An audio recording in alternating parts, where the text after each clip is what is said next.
¿Qué tal? Bienvenidos a este análisis a fondo. Hoy vamos a meternos de lleno en un tema que la verdad es fascinante, la optimización de procesos industriales. Pero a ver, no nos vamos a quedar flotando en la teoría, para nada. Vamos a aterrizar esos principios termodinámicos súper complejos usando un caso de estudio continuo y muy real, una planta cervecera a escala industrial.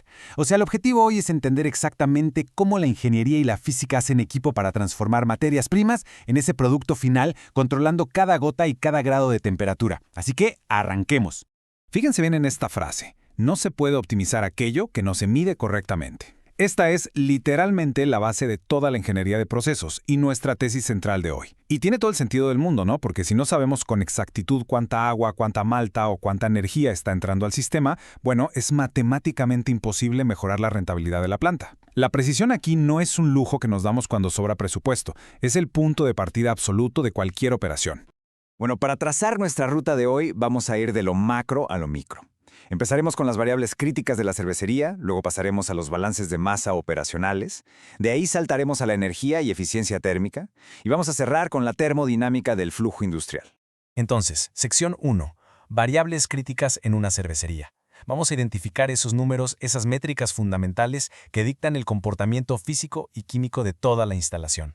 Si ustedes se paran frente al panel de control de cualquier cervecería moderna, van a ver un mar de datos. Pero los que realmente importan son estos: temperatura, presión, caudal, nivel, concentración, viscosidad y, claro, las variables de calidad. Estos son los parámetros exactos que se monitorean literal segundo a segundo en los intercambiadores de calor, evaporadores, decantadores y pasteurizadores. Piénsenlo así: la temperatura te define la fermentación, la presión te controla la carbonatación, el caudal dicta el ritmo al que puedes embotellar, y la viscosidad va cambiando conforme los almidones se vuelven azúcares. Si alteran una sola de estas variables sin cuidado, ¡pum!, efecto dominó en toda la línea de producción.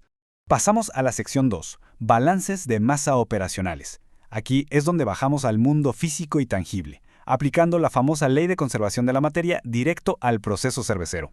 A ver, la ecuación de balance de masa.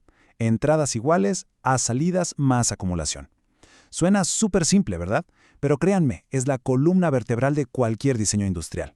Básicamente nos dice que toda la materia física que cruza la puerta de la planta tiene que salir como producto útil, salir como residuo o quedarse atrapada acumulándose en algún tanque. Aquí nada desaparece por arte de magia. Cada kilo de cebada y cada litro de agua tiene que estar perfectamente cuadrado en los libros de la ingeniería. Es como cuadrar la caja al final del día. Y esto cobra muchísimo sentido cuando lo aplicamos al proceso de clarificación de la cerveza. Imagínense el primer paso. Entra al equipo esta mezcla turbia y pesada. Luego, en el paso 2, forzamos esa separación entre sólido y líquido. Y para el paso 3, listo, obtenemos el mosto líquido clarificado por un lado y los sólidos por el otro. Bueno, pues hacer un balance de masa exacto justo en esta etapa es lo que nos permite calcular el rendimiento real de la planta e incluso nos ayuda a optimizar cómo recuperamos esos sólidos que muchas veces se venden como subproductos. Todo suma. Y es justo aquí donde la teoría se vuelve dinero. Por un lado tienes un rendimiento de planta eficiente, donde literal cada gramo de materia prima se transforma en cerveza lista para la venta. Y por el otro, están las pérdidas físicas de producto. Esa cerveza que se va por el desagüe o que se queda atorada en la tubería. Un balance de masa hecho a medias te va a esconder estas fugas, mientras que uno riguroso te las pone bajo un reflector para que puedas eliminarlas. Llegamos a la sección 3, energía y eficiencia térmica. Ya dominamos cómo se mueve la materia, así que ahora vamos a enfocarnos en el motor invisible de la planta industrial, el calor. Tenemos que detenernos en esta frase técnica que pega directo en las finanzas. En la industria moderna, la energía que no se recupera es rentabilidad que se pierde.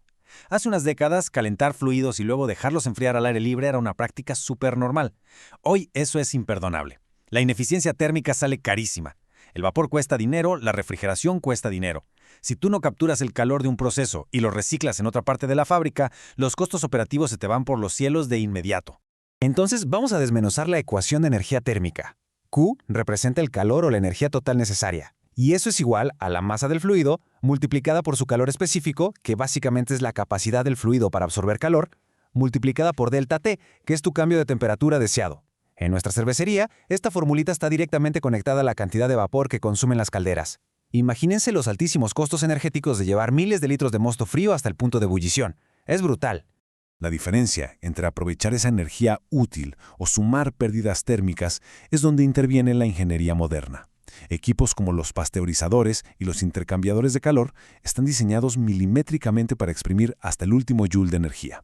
Por ejemplo, en una cervecería de alta eficiencia, la cerveza caliente que ya se pasteurizó se cruza térmicamente con la cerveza fría que va entrando al equipo. Se pasan el calor mutuamente y con esto reduces drásticamente las pérdidas térmicas y le quitas una carga enorme a la caldera. Una genialidad. Pero bueno, el mundo real siempre viene a complicar la matemática perfecta. Aquí entra un concepto vital y un verdadero dolor de cabeza: el ensuciamiento térmico, o fouling. Pasa que con el paso de las horas, las proteínas y los minerales de la cerveza se empiezan a pegar en las placas del intercambiador de calor, y esa película actúa como un aislante. El ensuciamiento te sabotea por completo la ecuación de energía que acabamos de ver. Literal, obliga a la planta a quemar más combustible para lograr empujar el calor a través de esa capa de suciedad, lo que eleva enormemente tus costos diarios. Y así llegamos a la sección 4, termodinámica y flujo industrial. Vamos a meterle suma a todo esto, pasando de los equipos enormes al comportamiento microscópico del fluido en sí mientras se bombea por las instalaciones. A ver, para poder mover cualquier fluido, dependemos de 3 propiedades termodinámicas vitales. Primero, la densidad, qué tan pesada es la cerveza por unidad de volumen. Luego, la viscosidad, qué tanta resistencia opone a fluir. Y finalmente, la conductividad térmica, qué tan rápido te absorbe o te libera el calor. Conocer íntimamente estas 3 propiedades es lo que determina el tamaño exacto de las bombas que necesitas comprar y qué grosor deben tener las tuberías para mover el producto de forma eficiente por toda la fábrica. Y todo este análisis de fluidos culmina en una fórmula elegantísima: el número de Reynolds. Esta cantidad adimensional es quizás la herramienta más importante en la mecánica de fluidos industrial. Relaciona la densidad y la velocidad del líquido con el diámetro de la tubería, todo dividido por la viscosidad. ¿Y por qué importa tanto? Porque el número de Reynolds te permite predecir exactamente las caídas de presión en el sistema, y con eso puedes calcular la potencia eléctrica precisa que van a requerir tus motores de bombeo. Básicamente, el número de Reynolds te dice si estás lidiando con un flujo laminar o uno turbulento. El flujo laminar es suave, viaja en capas, es súper predecible, ideal para mover el líquido sin maltratarlo. En contraste, el flujo turbulento es caótico y te exige muchísima más energía de bombeo. Pero, y aquí hay un detalle fascinante de la ingeniería, dentro de los intercambiadores de calor, casi siempre vas a querer forzar el flujo turbulento de manera intencional. Ese caos mezcla la cerveza violentamente, destruye las capas de temperatura y dispara la transferencia térmica, lo cual compensa con creces el costo extra de la energía eléctrica de la bomba. Negocio redondo. Y con todo este panorama tan claro, llegamos a una reflexión interesante.